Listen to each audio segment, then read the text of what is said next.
Hey there, tonight we venture into a place maps forget and locals won't talk about. It's a stretch of back road threading through pine-choked hills, past the rusted skeletons of old timber mills, ending at a village that whispers to itself when the wind dies down. You'll travel alone, headlights slicing through the dark like a scalpel, until even they start to flicker. And yes, you probably won't sleep well after this.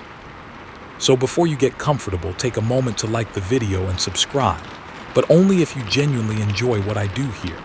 Drop your location and the local time in the comments. I love seeing who's listening and where from. Now, dim the lights, maybe turn on a fan for that soft background hum, and let's drift into tonight's dark tale together. You weren't supposed to take this road. You know that. You typed in a perfectly reasonable destination into your GPS, some scenic detour to avoid traffic, and it had calmly rerouted you through Broken Antler Pass. The name alone should have warned you off, but there you were, dashboard glowing, soft green, engine humming, tires crunching over gravel as the world thinned out behind you. There's something about roads like these. The trees get too close. The light never quite makes it through their canopy, even at noon. And when night falls, you don't so much drive through the dark as drift into it like an insect caught in sap. You lose signal halfway up the ridge. That little spinning circle on your phone just gives up. No bars, not even the courtesy of searching.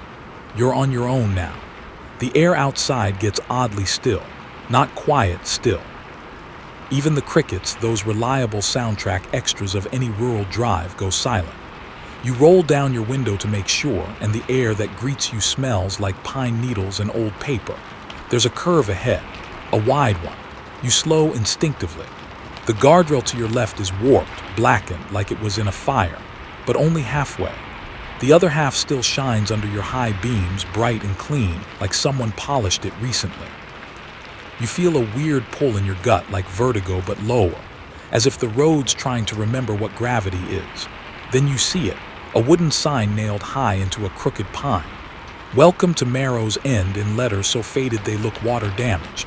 Below it, someone has stapled a much newer sign made of laminated plastic. Sheriff's Office, visitor check-in required. That's unusual. You glance at your phone again, more out of habit than hope. Still dead. A flash of movement darts across the road. You hit the brakes, heart jumping, but it's gone. Might have been a deer. Might have been something else. You don't get a second look. You pull over, not because you want to, but because suddenly you can't not. Like something inside your steering column twisted slightly to the left while you weren't looking. You park just past the sign. The forest looms on either side like a crowd leaning in to hear a secret. Here's something odd you remember reading once back when you still clicked on clickbait lists about America's creepiest forgotten towns. In certain Appalachian regions, there's a belief that some roads aren't built, they grow. That if you pave over a place long enough ignored, the earth reshapes around the root until the road becomes a route, connecting places it shouldn't. Experts still wonder whether this old folklore stems from real accounts or just cautionary tales told by tired hikers. You step out of the car, gravel underfoot. The air smells faintly of sulfur now, mixed with something sweeter, like cherry pipe tobacco. You hear nothing, not wind, not bugs, not even the ticking of your cooling engine. Then something cracks, you spin, just a branch, probably, but it's snapped too cleanly like a dry bone under pressure. This is when you realize you've crossed a threshold, not a visible one, something subtler. The kind you only notice once you're past it, like stepping from one room into another and forgetting what you came for. And then you spot it through the trees, a single light. Low yellow flickering, you squint, it's a building, wooden, slumped a little to the left, maybe 100 yards down a dirt path that wasn't there a moment ago. But now it is wide and obvious. Curiosity tugs at you. So does common sense, but it's starting to whisper now, not shout. The kind of whisper that sounds like it's coming from just behind your left ear. You walk. The path narrows, then widens. The trees lean back, revealing the full shape of the building, an old service station. No logo, no posted hours, just a sagging sign that reads fuel and a single working pump. The price display is blank. A figure sits behind the dusty glass inside. Doesn't move, just watches. You swallow the knot in your throat and walk up to the door. It opens before you touch it. Inside, it smells like mothballs and gasoline. A radio crackles faintly behind the counter, tuned to static. The man sitting there looks up, thin, pale, wearing a cap that might once have said Marrow's End Sheriff's Auxiliary. His eyes are wrong, not menacing, just too wide, like someone pressed pause on a blink. "You heading through?" he asks, voice sandpaper soft. You nod. Why did you nod? He reaches under the counter and pulls out a small slip of paper. Writes something on it with a mechanical pencil. Hands it to you. Just a set of coordinates and a time. 45, 9,973 degrees N, 121, 8,931 degrees W, 03, 15 a.m. You look up to ask why, but he's no longer looking at you. In fact, he's frozen entirely, like a screen that stopped buffering mid-frame. You back out slowly. The pump works when you swipe your card, though the screen reads approval denied before the gas starts flowing anyway. You don't remember getting back in your car, but you're driving again. The dashboard clock reads 2:27 a.m., and ahead through the fog that wasn't there before lies the village, Marrow's End, and maybe the end of something else. You coast slowly into the village, tires hushed against the wet gravel that now carpets the road like it rained just for you. But the sky's clear above, a canvas of indigo, and the moon, oddly low, seems almost too still. You notice that the fog, which had thickened for the past half-mile, suddenly stops at the first porch light like it's shy. It clings to the tree line behind you but won't cross. The houses here all share that sun-bleached, paint-peeling look, not quite abandoned, just warm, like nobody's replaced a thing since 1987 and they don't plan to start. The yards are clean, but you don't see toys or bikes. The lights are on in maybe a third of the windows, but not one person is outside. Not one. You pass what looks like a general store, wooden sign, Miller's, and something about it gives you the same feeling as those antique dolls that seem to smile just a second too long. You don't stop. Then about 2 blocks in, you see it. The gas station. Not the one from before. Another one. Same cracked siding. Same single working pump. And the same man inside. He raises a hand slowly as you pass, never blinking. You press the accelerator without realizing. A few minutes later, you spot the sheriff's office. It's the only building with a fresh coat of paint. Pale blue, wide front porch. A flag out front that doesn't move in the wind. Your car rolls to a stop without much help. Engine idling low. You step out and half expect the air to sting, but it doesn't. It's mild, almost cozy. Smells like cedar and something slightly metallic. There's a bell on the sheriff's door. You touch it and the chime is so soft you almost don't hear it. The man who opens the door looks like he hasn't slept since cell phones got smart. Sheriff Mattingly. "Late one tonight," he says. Not a question. You nod. Again, why is nodding your go-to in this place? "I figured you'd stop in," he adds, motioning you inside. "Folks like you always do." Like you, that wording sticks. The lobby is simple. A desk, a map with thumbtacks, a dusty bulletin board where every paper is old, curled, and yellowed, except for one fresh notice in bold ink. Sundown silence reminder, 8:17 p.m. until sunrise. No outdoor conversation, no humming, no whistling, no echoing sounds. You point at it, he shrugs. Tradition. You're still standing when he brings you a cup of something hot and slightly purple. Tastes like mulled cider and blackberries. Or maybe hemlock. You're not entirely sure, but your tongue doesn't object. "Marrow's End," Mattingly says, sitting across from you. "Been here longer than anyone wants to admit. Even the oldest county records list it with an asterisk." You ask him about the signs, the coordinates, the man at the gas station. He just nods. "That'll be Chester. He doesn't age much." You blink. He doesn't elaborate. This is when Mattingly gives you the talk. The kind of quiet warning small-town lawmen give in every scary movie right before someone ignores them. "Things are orderly here," he says. "We don't have crime, we don't have drunks, we don't even have curfews. We have rules, ancient ones. We follow them." You ask what happens if someone doesn't. Then we get the whispers. That's all he says, but you swear something creaks overhead. No upstairs though, just the roof. He rises and fetches a folder. Inside, a black and white photo of a woman standing on a dirt path.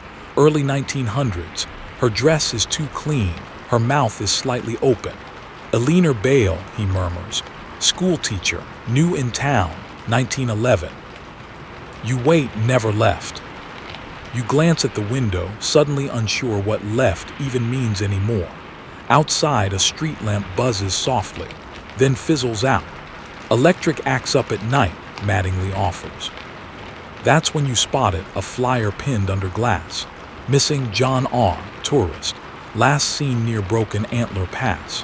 The date, April 3rd, 1993. Exactly 32 years ago to the day.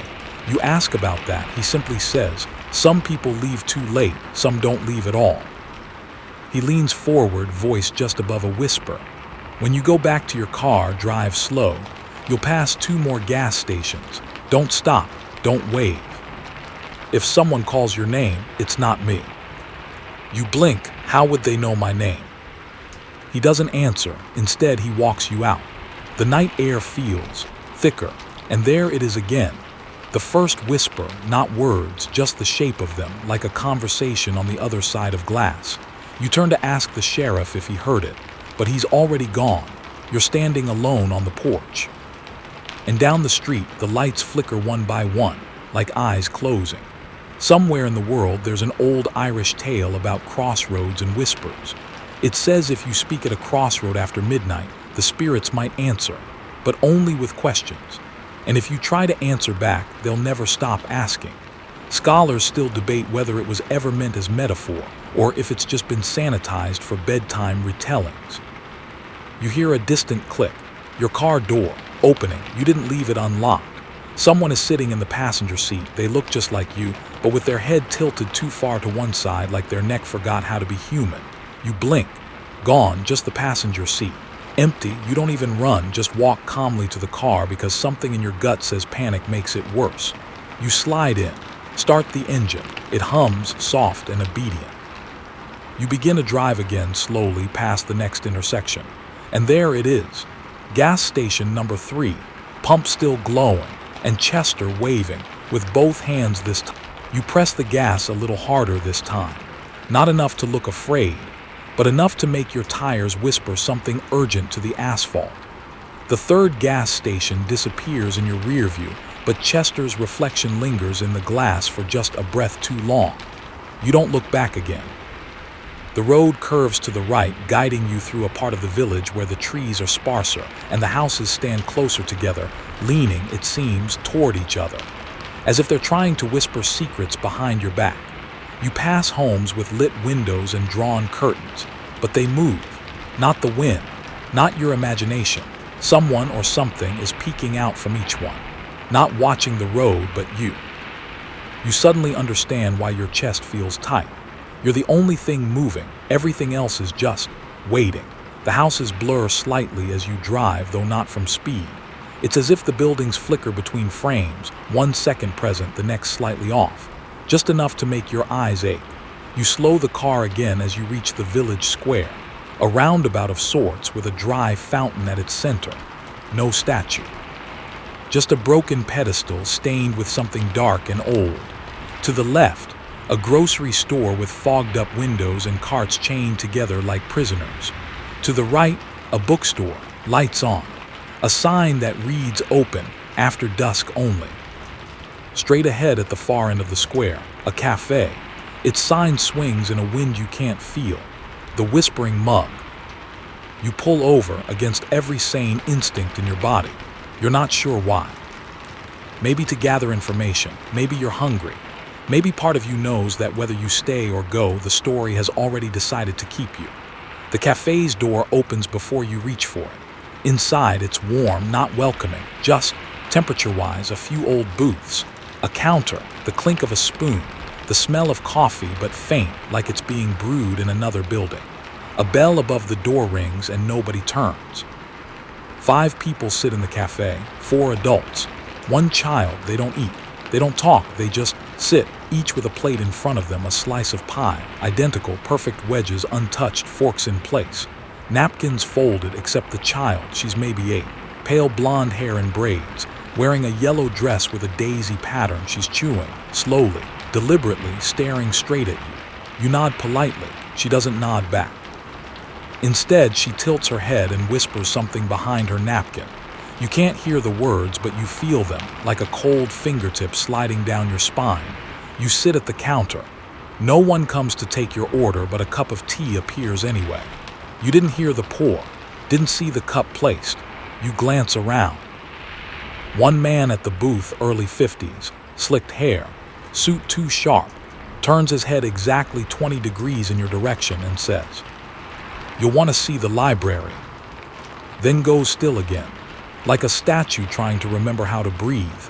You sip the tea, it's bitter, almost metallic. You set it down. The child is still staring. You decide to try a question. "Do you live here?" She smiles, a little too wide. "No one lives here," she says. We listen. The bell above the door rings again. You turn, but no one entered. When you face the room again, the booths are empty, all 5 of them, and the child is gone. Your teacup is full again, but the liquid inside isn't the same color. You leave it there. Outside, the sky is darker than before. Not night, just too dim for early evening. The fountain gurgles softly now, though no water flows. You walk past it, and for a moment you swear the pedestal bears a faint inscription. "Speak softly, the earth remembers."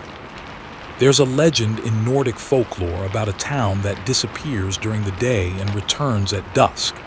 It's said the people in that town aren't quite alive, or perhaps they are, but they dream through the daylight.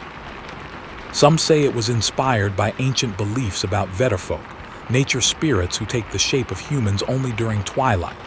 Experts still wonder whether the tale was rooted in real migrations or collective hallucinations from the long winter months. You turn the corner and see the library. Old stone, covered in ivy. An arched entrance with 2 lanterns. Lit, faintly green. You step closer. The door isn't locked, but it resists slightly, as if weighing you before letting you in. Inside, silence. The air smells of cedar and dried herbs. Shelves stretch upward in ways that don't match the outside dimensions of the building. Books are stacked not just vertically, but spiral. Some are floating, barely hovering inches above the wooden tables. No one greets you. You walk deeper, past tomes with spines that bear no title. Past journals bound in leather that still seems warm. Then you hear it again. That whisper, not from someone, from the books. You freeze near a shelf labeled Records, Strangers. Your hand reaches for a volume you don't remember choosing. The title on the cover, Visitor 732, time of arrival 2:27 a.m. You open it, page 1, a drawing of your car. Page 2, your face, pencil sketched, accurate, too accurate. Page 3, blank. But at the bottom, in small cursive, one line is written, still deciding. The shelf next to it groans. You turn. Another book begins to slide forward. You don't wait to see your name on it. You exit quickly, ignoring the growing chorus of murmurs that seem to follow you through the stacks. Voices overlapping in languages you don't know. Outside, the wind picks up for the first time, and from the cafe window, the little girl watches you again. Only now she's mouthing something, the same phrase, over and over. You squint, then you understand. Don't echo, don't echo, don't echo. You walk faster now, not quite running, but close. You tell yourself it's just adrenaline. You tell yourself everything so far has an explanation. Locals are quirky. Old towns have their superstitions. Libraries can be overly atmospheric. But your pulse is thudding in your ears like a second set of footsteps, and deep down, you know it's not just nerves. Back at your car, the passenger door is ajar. You didn't leave it that way. You push it closed gently, a soft click. Then you slide in behind the wheel, trying to ignore the feeling that the seat still holds someone else's warmth. You turn the key. The engine hums. Your relief is short-lived, because that's when Sheriff Mattingly opens your driver's side door without knocking. You flinch hard enough to hit your head. "Sorry," he says, not sounding sorry. Mind if I ride along? He doesn't wait for your answer. He just gets in, movement slow but sure, as if this isn't the first time. You start driving without realizing it. No one says anything for the first few blocks. Then casually he speaks. You went to the cafe. It's not a question. You nod, of course. Girl in the yellow dress. Another nod. Mattingly sighs, the kind of exhale that carries years of disappointment in one breath. That's Elsie. Or what's left of her. You grip the wheel tighter.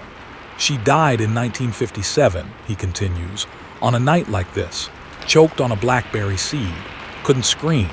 They say she still tries to warn folks who don't belong.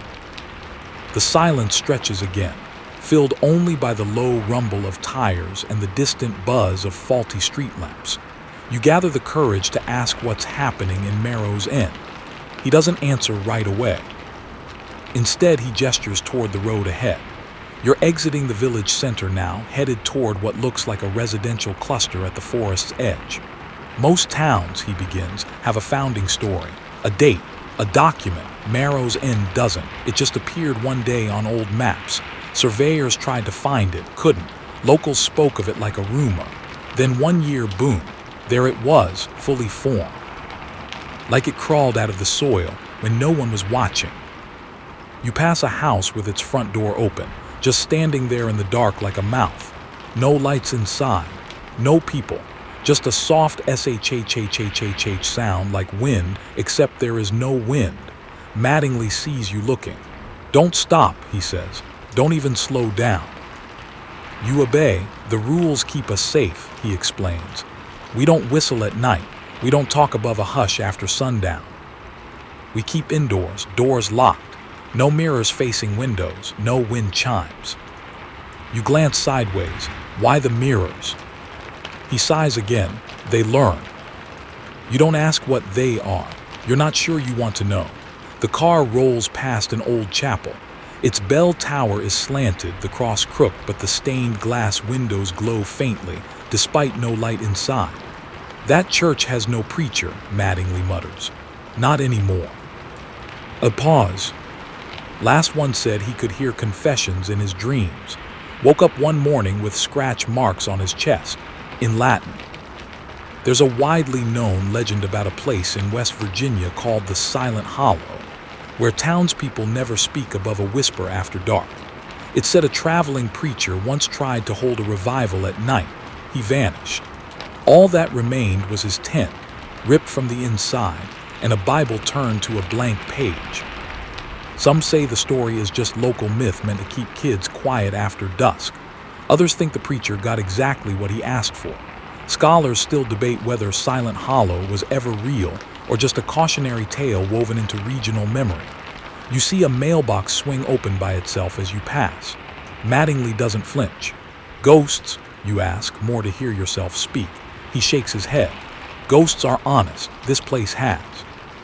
Shadows that pretend to be what you'll trust. That chill returns, threading up your spine. Let me show you something, he says, motioning for you to turn right. You follow. The road narrows. Trees creep close again. Then at the end of a gravel path, a squat building appears. Sheriff's Annex. He unlocks the door with a key that looks too old to still be used. Inside, dust motes hang like frozen time. Filing cabinets line the walls. A coffee pot sits untouched, the grounds inside molded over. Mattingly opens a drawer, pulls out a binder, hands it to you. Inside, patrol logs. Each entry is dated, detailed, and increasingly strange. April 2, 1989, 2:44 a.m. Responded to reports of barking. No dogs found. Residents deny owning pets. Barking was rhythmic, almost musical. March 5, 1994, 3:12 a.m. Visitor from Oregon, attempted to leave after sunset. Found back at the same inn, convinced he'd driven for hours. No tire marks on road. October 31, 2002, 1:00 a.m. Entire town reported sleepwalking. Woke up at edge of woods. No memory. All compasses spin counterclockwise since. You stop reading. What does it mean, you ask? Mattingly's eyes are heavy. Means we don't lie to ourselves here. The place has a rhythm. If you ignore it, it'll rewrite you. You want to leave now. Every instinct screams it. And then something falls behind you. You whirl around. A paperweight, an old glass orb, has rolled off the desk. It lands at your feet. Inside the glass, faint and unmistakable. Your car parked at the gas station, and Chester standing beside it, both hands raised again. But now his face is wrong, twisted, like it's trying to remember how to smile. You step back. Mattingly places a hand on your shoulder. You need to get to the churchyard, he says, tone grave, before the statues start moving again. The statues? He nods. They only sleep when watched. You swallow hard. Then we better move, you say. He gives you a tired smile. I'm too old for running, but I'll cover the road. You'll know if I fail. That doesn't make you feel better. You head out. The sky is darker than it should be. And far behind you, something starts whispering your name.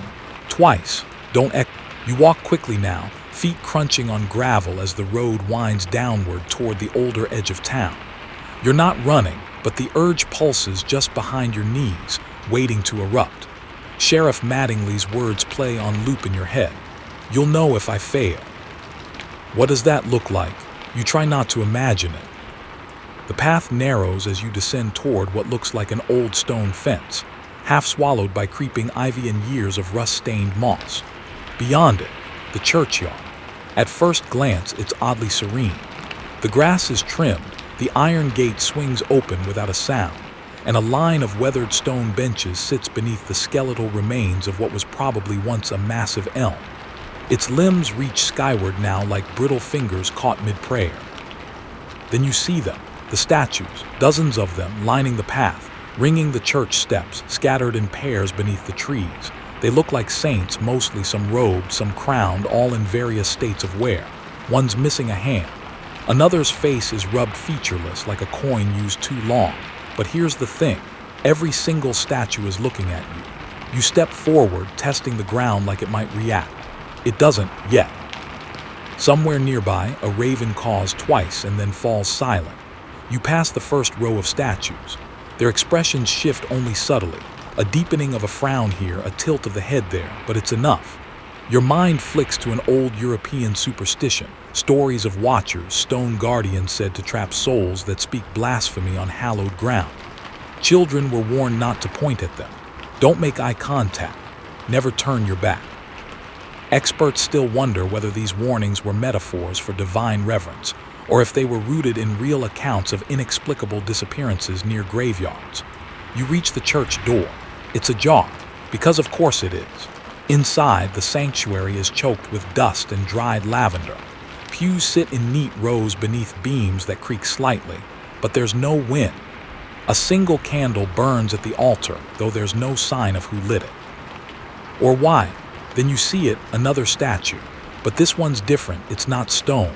It's wood, dark, smooth, almost black, polished to a gleam. A woman in a long dress, mouth open in a scream that makes no sound. And at her feet, carved as part of the base, is a name. Eleanor Bale. The teacher, the one Mattingly showed you, except this isn't just a carving. You feel her presence, a gravity to her. The room seems to lean in her direction. Your breath shortens, and then just barely you hear the whisper, not out loud, inside, not your voice, hers. Why did you come here? You step back, the floor groans, the whisper again. Did they send you to silence us? You shake your head, heart pounding. The candle flares, then something moves behind you. You whirl around. And every statue outside the church has moved closer, 10 feet closer. You hadn't heard them. You hadn't blinked. You look at Eleanor again, and now her expression has changed. Her hands, once clasped at her waist, are reaching out, toward you. This is where you stop pretending logic will save you. You run out of the church, through the yard, back the way you came, but every step feels longer than it should. The gate seems farther than before. You dare a glance behind you. The statues have shifted again, closer, too close. One is reaching. A hand you swear wasn't carved there before now points directly at your back. You don't scream, you don't call for help. That would echo. You remember what the girl said, don't echo. You burst through the gate onto the road, and Sheriff Mattingly is there, not running, just standing, watching, waiting. They moved, you gasp. He nods. They always do when they think you're alone. You look behind you. The statues are back in place. Every single one still as death, but you count them twice. There's one more than before, and this one, it looks familiar, too familiar. Mattingly claps you on the shoulder.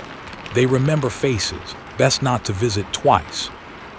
You manage to nod, lungs still fighting to keep up. The sky above is roiling now. Clouds coil and pulse, but not a drop of rain falls. Just thunder. Endless, dry thunder, rolling over the hills like distant drums. The storm, you murmur, it's coming. Mattingly frowns. It always comes, but it never breaks. Why? Because they don't want the earth to wash clean. You're too tired to ask who they are. Instead, you follow him back to your car. The dashboard clock says 3:12 a.m. You hadn't realized how long you'd been gone. The moment your hand touches the ignition, the radio crackles to life. No music, no static, just one voice. Yours, whispering. Don't look behind you. Mattingly's expression hardens. Time to move. You drive through the village where not one light is on anymore. Past the fountain, now filled with what looks like ash. Past the girl who stands in the road again, dressed clean, eyes glowing faintly. She raises a finger to her lips. SHHH, you nod and drive faster. The storm churns above, but you don't stop. Not even when the road begins to warp again, gently bending around things you can't. The road beneath your tires doesn't feel like asphalt anymore. It's too soft in some places, too rigid in others, like it's breathing, or remembering how it once was before cars ever came this way. Trees lean in again, but now they seem less like foliage and more like witnesses, holding their breath. Mattingly's gone quiet. You don't ask why. The silence feels like a spell that shouldn't be broken. Your headlights catch glimmers in the dark, eyes maybe, or do, or something worse pretending to be either. Ahead the road forks. There's no signpost, but you instinctively turn left. You can't explain why. It just feels safer. It is. Because a few hundred yards later, the library appears again. You didn't circle back. You know you didn't. But there it is, same spiral-shaped windows, same flickering green lanterns. The doors are open this time. Mattingly doesn't move. You'll need to go in alone. You shoot him a look. He doesn't blink.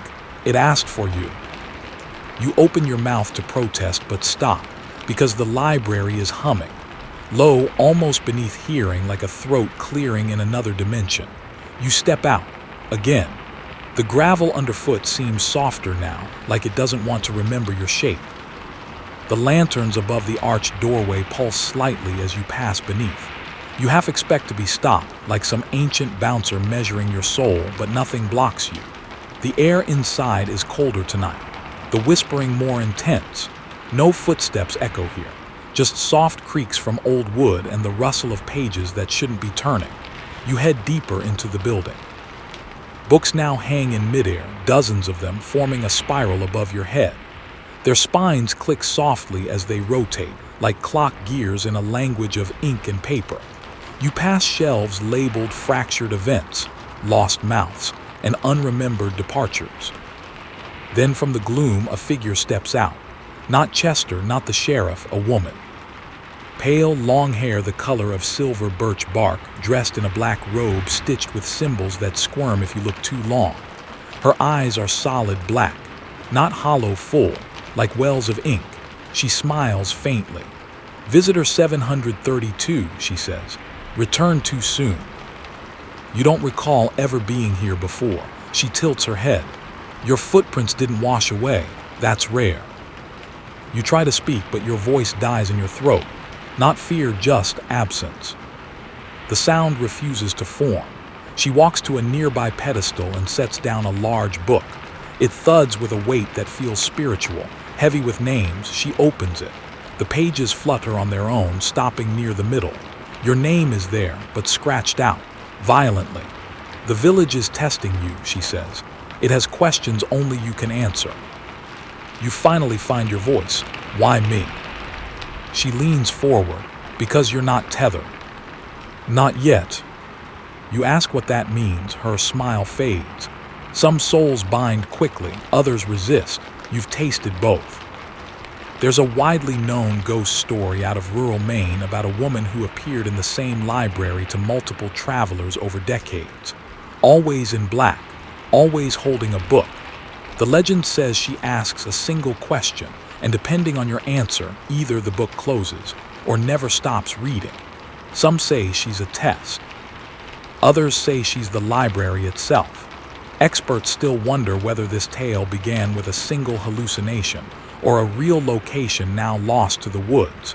She pushes the book toward you. You glance down. Beneath your name is a single sentence. The question you never asked. And underneath that, space for an answer. You feel a pressure in your head, like your skull is being gently pried open. Then the whispering intensifies. Words from 100 directions, all threading through your thoughts. You catch fragments. Why didn't you turn around? Do you know what's buried beneath? Would you trade your voice to leave? The woman, if she is a woman, closes the book gently. Too soon, she says again, but not forever. She gestures to the far side of the library. A door you didn't see before swings open. Beyond it, stairs downward. You hesitate. Knowledge below, she whispers, or roots, depending how deep you go. You descend. The steps creak, but the sound bends upward like the stairs are groaning to something above, not beneath. The basement is colder, wet. The walls here aren't wood or stone, they're bark. Blackened, twisted, alive, you're in the roots, not just of the library, of the village. The shelves here hold no books. They hold jars. Each one contains something different. A tooth, a lock of hair. A coin etched with symbols. A single beating heart small like a bird's, each is labeled. Memory, voice, return, bargain. And one is labeled departure. It's empty. You turn to leave, but the stairs are gone. In their place, a ladder, rotted, wet, you climb. Each rung seems to hum beneath your grip. You emerge not back in the library, but in a barn. Hay scattered, moonlight slanting in. A figure waits for you. Mattingly, how'd you know I'd be here? You ask. He doesn't answer right away. Then, did the library take anything? You think, shake your head. He frowns. Then check your pockets. You do and find a slip of paper.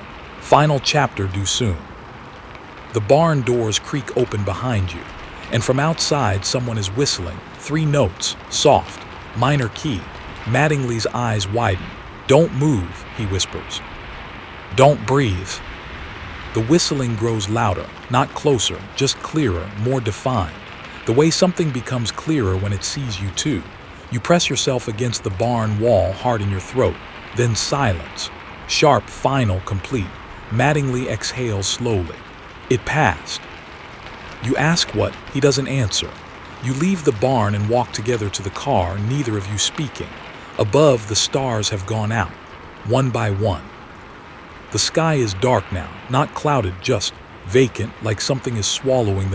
You drive through the darkness now, headlights reaching out like fingers into the void, but it's as if the world ahead no longer wants to be illuminated. Every curve in the road feels unfamiliar, even though this should be a return trip. The village still lies behind you, doesn't it? Mattingly is silent in the passenger seat, but his posture is different now. Rigid, listening. His head tilts slightly, like he's waiting for something you can't hear.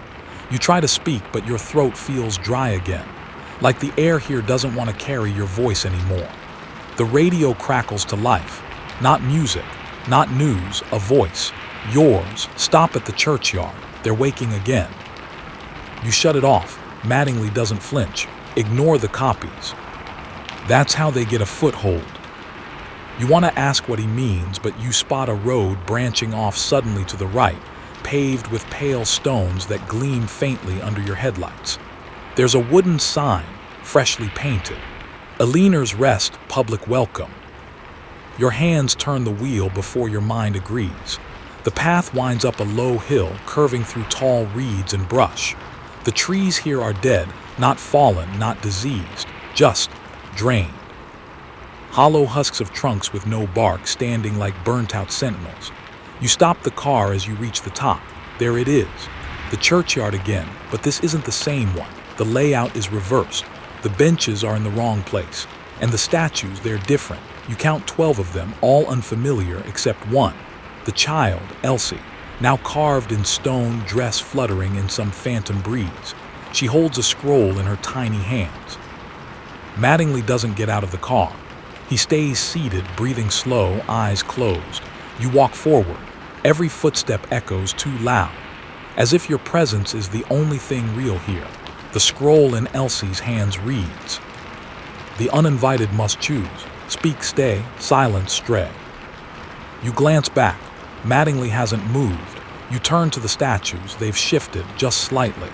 The child's gaze is no longer forward. It's aimed at you. A low hum builds in the ground beneath your feet. Not vibration, tone, like a tuning fork buried in soil. Then the air changes. From behind the chapel they appear. Figures, dozens, not walking, gliding, dressed in tattered robes, their faces blurred, not hidden, smudged, as if reality didn't finish rendering them. They circle the yard, stopping at the border of the statues. Whispers follow them like a swarm of gnats, nonsensical, fragmented. Familiar, you hear your name once, then again, then 100 times, each voice a little different, and then, "You've spoken." That same breathless tone you heard in the library, from behind glass, inside your head. The air smells like wax and vinegar. The figures glide closer, but they don't touch you. They form a circle. You're inside it. And the statues, they close in too, not walking, appearing, always a little closer. The child statue's mouth is open now. You didn't see it move. You close your eyes and speak a word, anything. It slips from your tongue like oil. You don't even know what you said, but the whispering stops, all at once. You open your eyes. They're gone, all of them. Only the statues remain, but they're different now. They're smiling, everyone, even Elsie. You take a step back and nearly trip over something soft. A coat, Mattingly's. But where he sat, there's nothing. No sheriff. Just his hat gently tipped forward on the passenger seat. You pick it up. Inside, scrawled in faded pen, "Final shift logged. Return incomplete." A chill rips through you. Your breath clouds the air, now frosted. The trees are no longer hollow. They're full, filled with whispers and something watching. There's a piece of folklore from Romania about the hollowers, forest spirits that mimic lost villagers in statue form. They say if you ever see one smile, you must bow and leave, never turning your back. But if two smile, it's already too late. Experts still debate if the story is ancient warning or a misremembered ritual of mourning. You start walking backward. You don't blink. You don't speak. You don't echo. Until the statues are out of view. Your car engine purrs softly when you return, like it knows what you just escaped. You drive, no idea where, but the road uncoils for you like it's been waiting. Far behind, thunder rolls, but still no rain. The sky is ink. And one by one, the roadside begins to blur again. You check the mirror. For the first time, you wish you hadn't, because there's a passenger in the back seat now. Not Mattingly. Not Chester. Not anyone with a name, just shape. A silhouette leaning too far forward, almost curious. Its hand rests on the back of your seat. Fingers too long, too many joints, but it doesn't move, it's waiting. You don't speak, not even a breath. Instead, you drive. And the road keeps going, somewhere, anywhere that isn't. You drive with both hands clenched on the wheel, knuckles pale. The road is straight now, unnaturally so, like it's been drawn with a ruler across a nightmare. The headlights stretch ahead endlessly, illuminating a path that refuses to curve, refuses to end. You haven't dared to check the back seat again. The shape is still there. You can feel it. A cold pressure just behind your ear, like someone gently exhaling against your neck. Except there's no breath, only weight. At 60 miles an hour, you're not even trying to escape anymore. You're just trying to get somewhere before whatever's in the back remembers it doesn't belong in the shadows. Then the dashboard flickers just once, and your car slows not by your doing. The pedal presses down, but nothing responds. You coast to a stop. A figure appears ahead, walking calmly down the middle of the road. You sigh, not relief. It's Chester, of course it is. Same uniform, same cap. But tonight he's not smiling. He motions for you to roll down the window. Against your better judgment, you do. You missed check-in, he says. His voice is different now, heavier, like someone mimicking human cadence but still learning the subtleties of tone. You say nothing. He leans closer. The village noticed. You ask what that means. His eyes shift, no longer irises, just murky gray rings swirling with reflections that shouldn't exist. You see flashes in them. The church, the statues, the library staircase, but distorted, reversed, like you're watching your memories through a funhouse mirror. You've stirred old roots, Chester murmurs. Now they'll stir you. The radio hisses, then a click, then silence. You try to start the car again. It roars to life, but the headlights cut out. You drive blind for a few feet before they flicker back on, this time showing you something you didn't expect. A mailbox, red, freshly painted, with your name on it. You stop, get out, approach. Inside is a folded piece of paper. Your hand trembles as you open it. Patrol log, unauthorized presence. Name yours. Time of entry 2:27 a.m. Behavior observed, interfered, echoed, status, undecided. You crumple it, toss it back. But the moment it leaves your hand, it vanishes midair. Gone. You get back in the car, start driving again, except now the trees are different. They lean away from the road like they don't want to see what happens next. Mattingly's absence weighs heavier with every mile. Then you see the lights, not headlights, not house lights, lanterns, dozens of them, dangling from a wire stretched across the road like a warning line. You slow to a crawl. Under the lanterns, there's a table. One man seated, gray suit, folded hands, no face. Just smooth skin stretched where features should be. He raises a finger, not to warn you, to invite you. You roll down the window. He doesn't speak. He simply slides a journal across the table toward you. The front reads, "What you've forgotten." You open it. Page 1. A photo of your face. Younger, happier, wearing a sheriff's badge. What? You flip the page. Marrow's End. Official transfer order. Deputy M. The handwriting is yours. Experts still wonder whether certain phantom settlements like the ones in Nebraska and Nevada that vanished without a trace were ever real or simply false memories passed between generations. But sometimes, they say, a town doesn't disappear, you do. And all that's left is the echo of a duty you never fulfilled.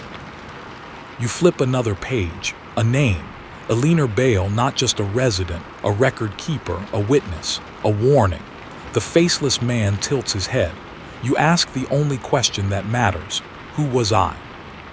No response, only the journal, only the photo, only the feeling that maybe, just maybe, you weren't a stranger here after all. Maybe this was once home. Maybe that's why the village recognized you. Maybe that's why it whispered welcome back. The man points behind you. You look in the mirror. The shape in the back seat is gone, but the seat is wet. A trail of something black and glossy drips from the fabric like oil. You pull forward. Lanterns fade behind you. Ahead, another sign, wooden, fresh, burned-in lettering. Final report due 4:04 a.m. You glance at the dash. 3:57 a.m.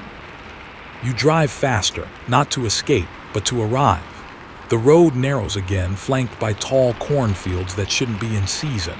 You hear it again, a whisper, this time inside the car. You left us once. Then another voice, softer, the girl, don't leave again. You grip the wheel harder. The final bend in the road opens into a clearing.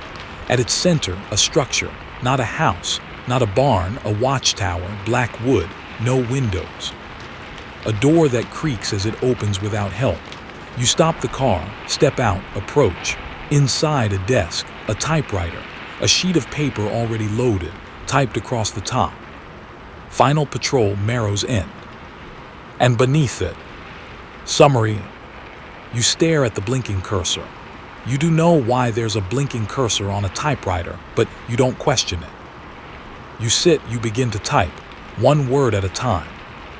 And behind you, something tall enters the room. No footsteps, just presence. It places a hand on your shoulder. Cold, familiar, not cruel, just expectant. And the whispers return, dozens, hundreds, all saying the same thing. Finish the story. You type the first line without knowing what it is until it's there on the page. It was never about leaving. The keys clack softly beneath your fingers, echoing through the tower like brittle bones tapping against wood. The whispers retreat, not gone, just quiet, like an audience leaning in to listen. The hand on your shoulder doesn't move, but it doesn't tighten either. It waits, and so you keep typing. The memories come slowly at first, like trying to recall a dream long faded by morning. The smell of cedar, the chalk dust in the old schoolhouse, the way the roads curled like question marks through thick trees. Maddeningly laughing once, just once on the front porch of the station. You pause. The tower groans slightly, beams shifting like they remember their former weight. The figure behind you breathes out. A dry, papery sound. Encouragement. You don't know, but you type another sentence. I stayed behind so others could leave. And with that, something in the tower clicks. A lantern flares to life overhead. Dim orange glow. You hadn't noticed it before, but it's been waiting like everything else here. You stand slowly, expecting resistance from the presence behind you. But the hand lifts. Gone. You turn. No one there, only a mirror now. Tall, iron-framed, leaning against the far wall. You approach step by step, afraid of what you might or might not see. And there you are, but not the same. The reflection wears a sheriff's badge. The name reads, Deputy M. Marrow's End. You blink, the reflection doesn't. You speak. Who am I? The reflection replies, mouth unmoving. The one who forgot why the village whispered.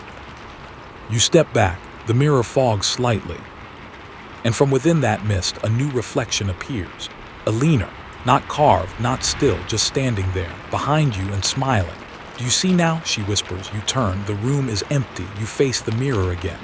Now it shows the watchtower not as it is, but as it once was. New, sturdy. Sunlight through the windows and people. People sitting at desks writing logs. Men and women in uniform, calm, alert. A proper sheriff's outpost. You watch your own reflection walk among them. Smiling. You belonged here once, but something went wrong. Something stayed when it shouldn't have. You look down at your hands. There's ink on your fingers, but you haven't touched the ribbon. You hear a door open below. You descend the stairs. They're longer now. The tower stretches impossibly downward. Each step whispers something as your feet land. Not words, names. You reach the bottom. A wooden door stands ahead, carved with symbols you recognize now but still can't name. The door opens before you touch it. A field stretches beyond, endless, lit by a moon far too large and close, and in the distance the village, Marrow's End. But this time it's different. There are no lights, no statues, no whispers, just stillness. You step out. The door closes behind you and doesn't reopen. A dirt path winds ahead. You follow it. Halfway through the field, you come upon a row of scarecrows. Each wears a uniform. Sheriff, deputy, ranger, soldier, all weathered, all staring straight ahead, except one. The one at the far end. Its head turns as you pass, just a little, just enough. You don't react. Because now you understand some roles don't get to leave. They're absorbed, preserved, echoed. A well-known urban legend tells of the listening fields in rural Pennsylvania, where travelers claim to hear their own names whispered among the corn rows. Some say the land records its visitors, replaying their presence over decades. Others claim it's where forgotten guardians go to finish duties they abandoned. Experts still wonder whether this tale reflects ancient memory rituals or repressed histories from vanished frontier towns. You reach the village, but it's not the same one. It's before the paint peeled, before the windows cracked, before the whispers. A single bell chimes. The townspeople turn, every one of them, and look at you. Not hostile, not afraid, expectant, like a cast waiting for their cue. And then Sheriff Mattingly appears at the chapel steps, alive, smiling. Took you long enough, he says. You blink, dazed. But you begin. He nods. I was just holding the role. You were always meant to return.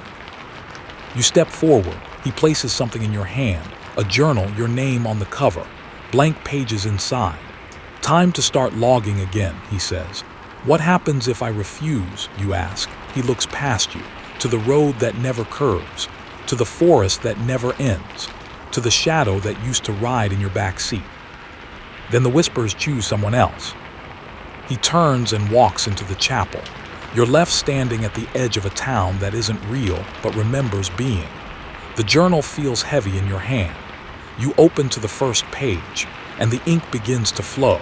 Even though you're not holding a pen, even though you don't remember sitting down on the chapel steps, but here you are, journal open in your lap, moonlight cascading over the pages like spilled milk. The town breathes around you. Yes, breathes. Houses exhale faint trails of mist from cracked chimneys. Trees sigh softly in the distance. Even the chapel itself seems to rise and settle, like a sleeping animal dreaming beneath your feet. The journal writes itself. Your hand isn't moving, but the pen, wait, there was no pen before, is gliding smoothly over the paper. Every word sounds like yours, feels like yours, but you don't remember thinking any of them. First night back, the road did not let go. I don't know if I ever left. A chill tickles your collarbone, then a voice, close, familiar. You don't log the facts, you log the truths. You glance up, Mattingly of course. Sitting next to you, sipping something that steams like coffee but smells faintly of burnt wood and old sugar. He doesn't look at you, just watches the village. You remember more now, he asks softly. You nod, pieces, but they don't fit yet. He shrugs, they never do. You ask how long you were gone. He smiles sadly. Long enough that they almost replaced you. With who? His eyes drift toward the woods. The road collects candidates. You shiver thinking of the figure in your back seat. The mimic, the copy. Mattingly continues. The village doesn't exist without its watcher, and the watcher doesn't last without the village. Balance. Echo. You whisper the word, echo. His gaze sharpens. Don't say it too many times, even now. You want to ask why, but the wind answers for you.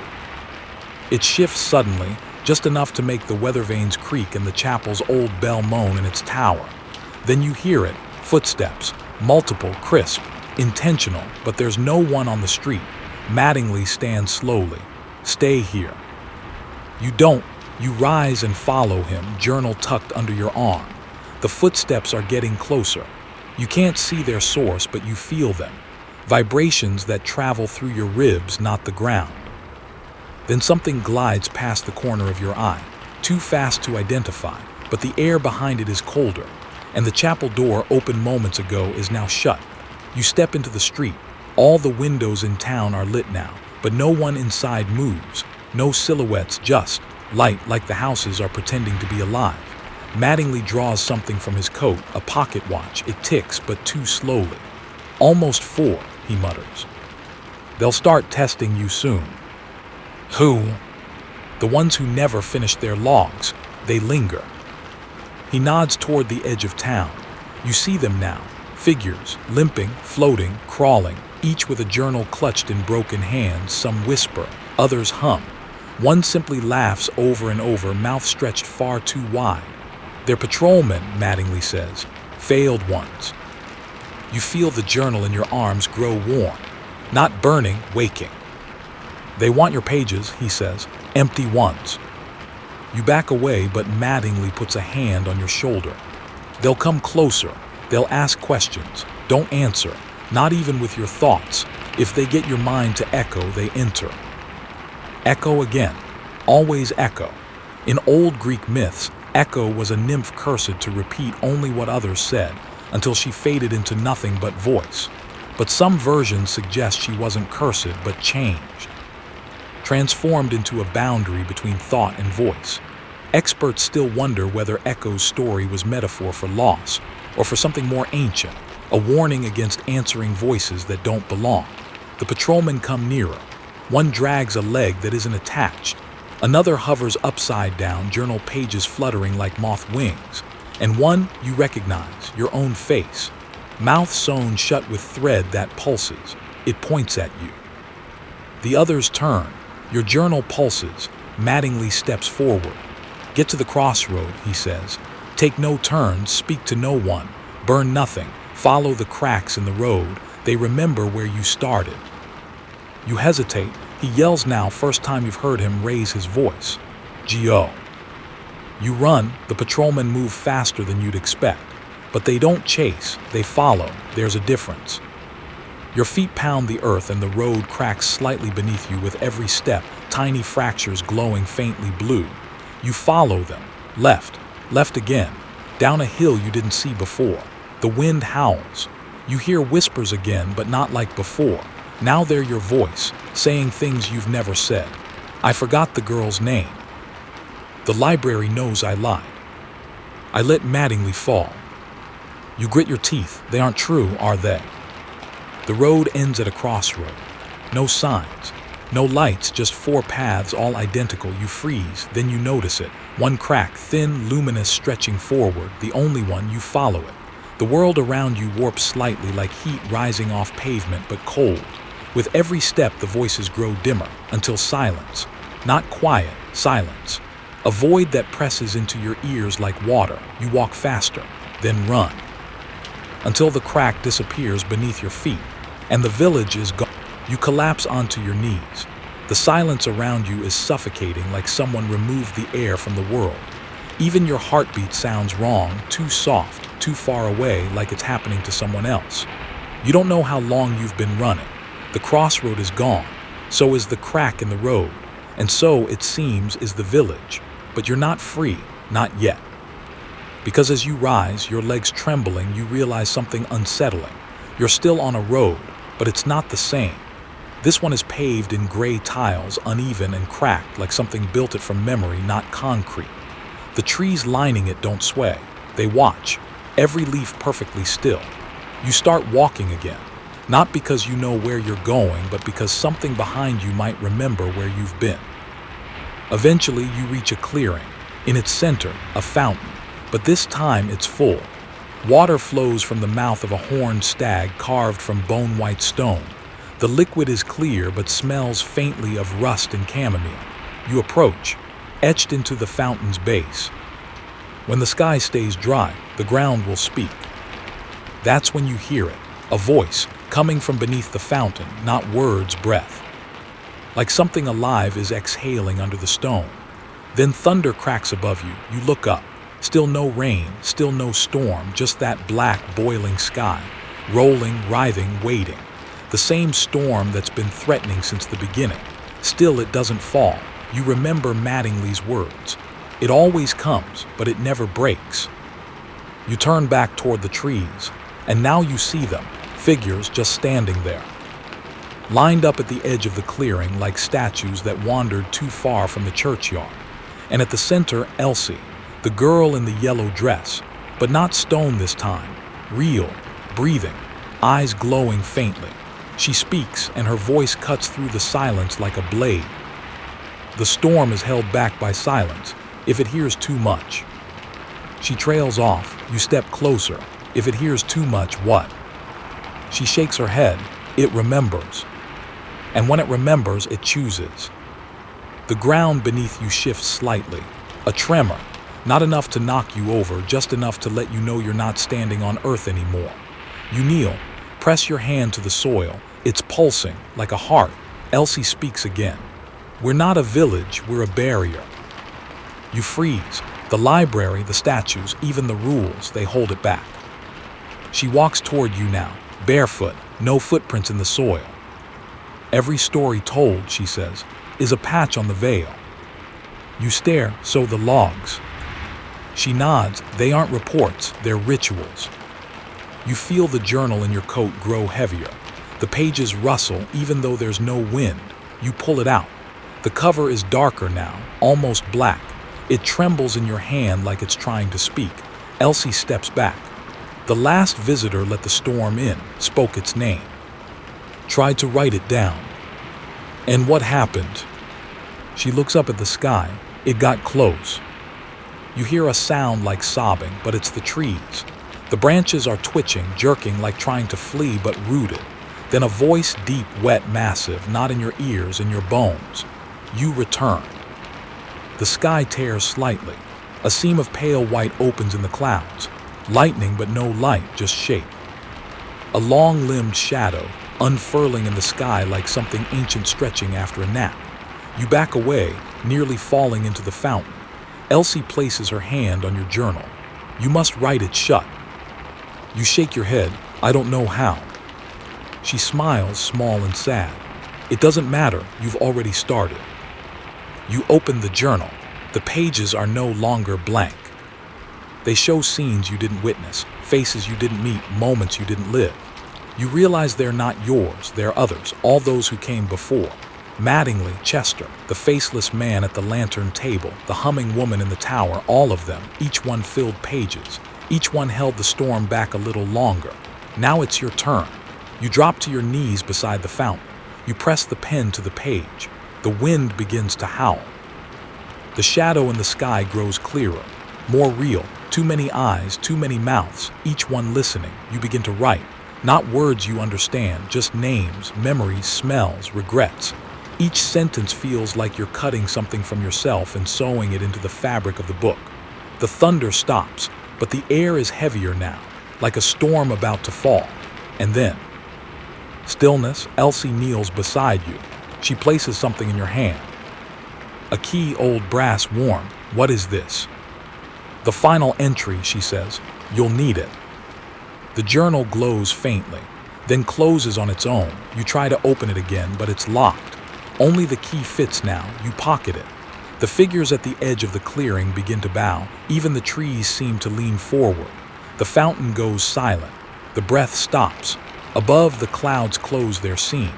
The shadow retreats. But the sky still holds that tension, like a scream that's been swallowed but not forgotten. You rise. The journal is light again. And for the first time since you arrived, the wind carries scent. Pine and rain, just a few drops. You lift your face to the sky. It falls soft and sparse, but real. Elsie looks up too, blinking. Maybe it remembers less this time, she says. You hope so. But in your coat, the journal pulses once, like a heart. The first real rain since you arrived clings to your skin like something alive. Gentle, not cold, but oddly insistent. As though the sky itself is checking to see if you're real. You stand in the clearing for a moment longer, the taste of the storm on your lips like iron and rosemary. Elsie's gone. No parting words. No goodbye. Just gone. The figures that bode with her, gone too. Not scattered, not fled. Simply not there anymore, like pages torn from a book you'll never get back. Only the fountain remains, quietly trickling now. No whispers, no breathing earth beneath. You follow a new path, now soaked and slick beneath your boots. It wasn't there before, but then again, nothing here ever waits to be noticed. It's already becoming memory as you move through it. You walk for what feels like hours, or minutes. Time warps when there's no sun. Eventually, you arrive at a strange place. It isn't a building, it's a circle. Wide, etched into the ground with symbols that pulse faintly under the falling rain. Moss covers parts of them, but you recognize a few now. Matching ones from the chapel floor, the mirror's frame, even the journal's corners. A simple wooden sign sticks out of the ground beside the circle. Do not speak inside, not even in your head. You step in, instant silence. Not just environmental silence, total silence. Your heartbeat vanishes, the patter of rain stops. Your breath makes no sound, even your thoughts feel flattened. You sit. There's a stone in the center, on it, a single object, a photo, old, black and white. You pick it up, you and a young man beside you, smiling, laughing, sheriff's badge on his chest. You squint. Mattingly, much younger, hair darker, eyes brighter. The back of the photo is handwritten. First patrol, he doesn't know yet.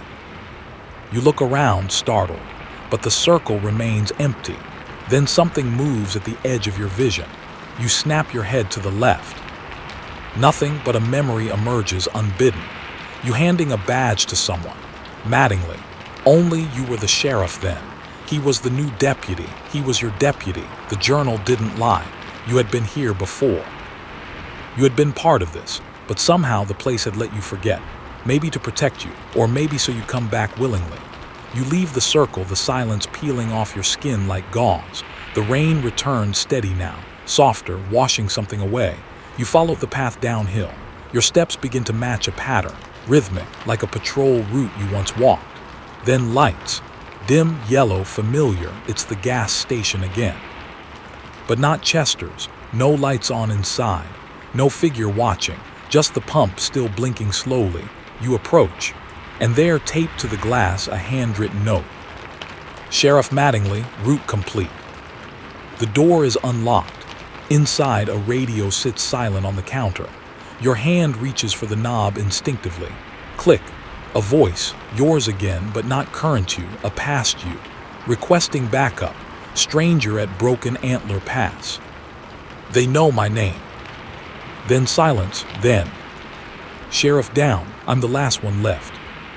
You lean on the counter, breath shaky. The realization settles cold in your bones. You never left, not really. You wandered too far from the role and the road forgot you. So it found someone else to play your part, Chester. But he wasn't right. He tried, failed, like others before him. You exit the station, heart heavy. And you see it, on the hill, the watchtower. Whole again, rebuilt. Warm yellow light in the upper window, you walk there. The climb is longer now, but you take every step. Inside, the desk waits. A new ledger, blank. The typewriter hums faintly, waiting. A badge rests on the blotter pad, not Mattingly's, yours, freshly polished. The nameplate reads, Sheriff M. Marrow's End. A breath escapes your lips, not defeat, not even fear, just acceptance. You sit, place the journal beside you. Insert the first page in the typewriter, and begin to log. Outside, the rain continues, not thunderous, not violent, just enough to keep the ground calm, to keep the roots asleep. There's an old piece of Cree legend that speaks of a forest that must be sung to sleep every generation, or else it wakes and forgets mercy. The songs are never written down, only remembered, passed in silence from keeper to keeper. Experts still wonder if the tale refers to a lost oral tradition or to something literal waiting in the tree line. You type. Each keystroke is a lullaby. Each line, a thread in the patchwork that keeps the village quiet. Because if the voices wake, the storm comes, and next time it might not pass overhead. You glance out the window. The village below is lit gently. The chapel, the cafe. Even the fountain still trickling like nothing happened. You know better. You return to your writing. The final line of tonight's entry. All is quiet for dawn never really arrives in Marrow's End. It just softens, like someone dimming the nightmare instead of turning on the light. You sit in the watchtower, the journal heavy on your lap, fingers still stained with ink that doesn't quite dry. Outside, the rain has stopped, though the air remains thick and metallic. Mist curls between the buildings below, moving like it remembers how it's supposed to behave but doesn't really believe in it anymore. The village looks still again, but still doesn't mean safe, still just means waiting. You rise, stretch. The ache in your shoulders isn't from fatigue, it's something older, like it's been building over decades, centuries, across roles and names you forgot you ever held. You step outside onto the balcony. Far in the distance, at the edge of the trees, you see a figure, small, yellow dress, Elsie. She's standing on the threshold between road and woods like a bookmark wedged in the middle of a long, heavy chapter.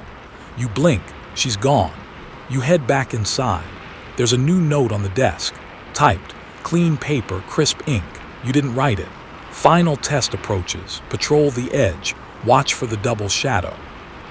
You tuck it into your coat, grab the flashlight by the door, and descend. The path toward the woods is one you remember now, each tree a familiar shape, each curve of the trail tugging on some buried part of you. You once walked it every night, you think, long ago, when Mattingly was new and the silence hadn't begun to unravel yet. You pass the old well, covered now, thank God. You pass the burnt-out tree, the one split by lightning that never fell. And eventually you reach the edge, the perimeter. The place where the roots almost give way to the rest of the world. Here the trees are older, crooked, carved with names you don't recognize, some etched with claws. You shine your light across the bark. It flickers briefly, then steadies. And that's when you see it. The double shadow, yours and one behind it, too close, too tall. You spin around, no one there, but the air is cold now, colder than it should be. You remember what Mattingly told you. They mimic what's familiar, but their timing's always off. Their breath doesn't fog. Their feet don't echo, and their shadows double back before they do. You aim the light behind you again. Nothing. Then, a soft tap from your left, like fingers against wood.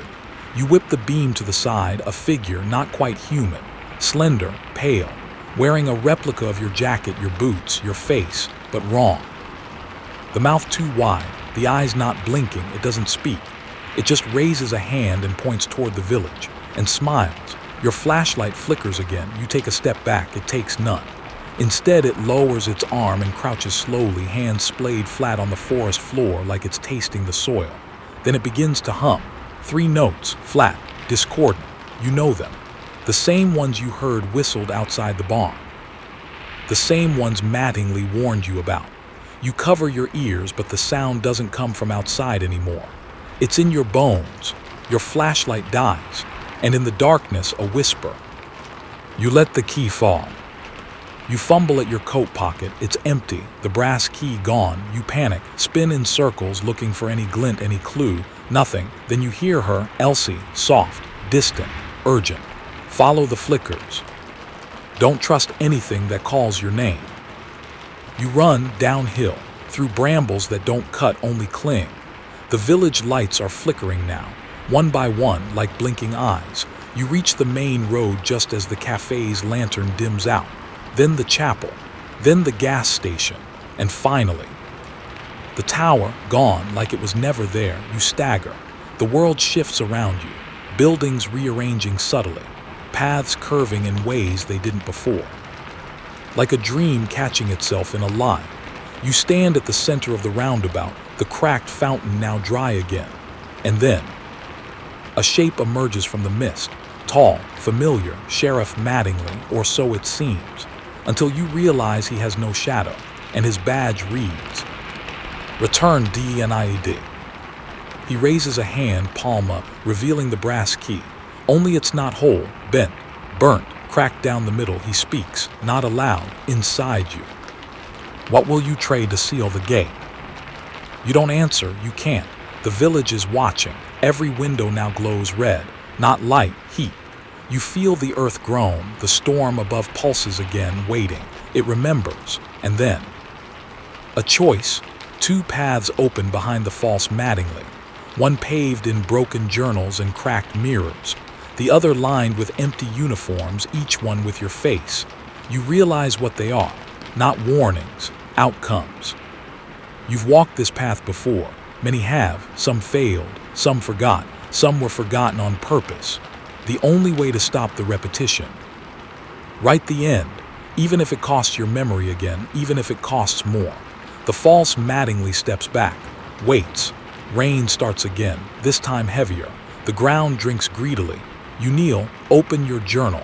It flips to the last blank page on its own, and wait. The journal lies open in the rain, its final page soaking in drops that blur the ink before you even begin to write. But it doesn't seem to mind. The parchment wants to absorb this moment. It hungers for closure or containment. You stare at it, breathing through your teeth, body aching, hands trembling. Behind you, the 2 paths remain open. To your left, the corridor of cracked mirrors, each one showing a version of you with one key difference, some screaming, some silent, some already turning to stone. To your right, the row of empty uniforms, badges gleaming, each stitched with a different name. Some familiar, some maybe once yours, and straight ahead, the faceless version of Mattingly, still waiting, still holding the fractured brass key. You kneel lower, the journal balanced on your thigh, your pen hovering above the page. But now the pen doesn't move. It vibrates, resists. It needs you to be sure. You try to write. This is the last. But the ink drips away, vanishing, erased. Not wrong, just not enough. From the fog, whispers rise again, more urgent now, not words, just intention. Memories coil around you like vines. A child's voice asking you not to echo.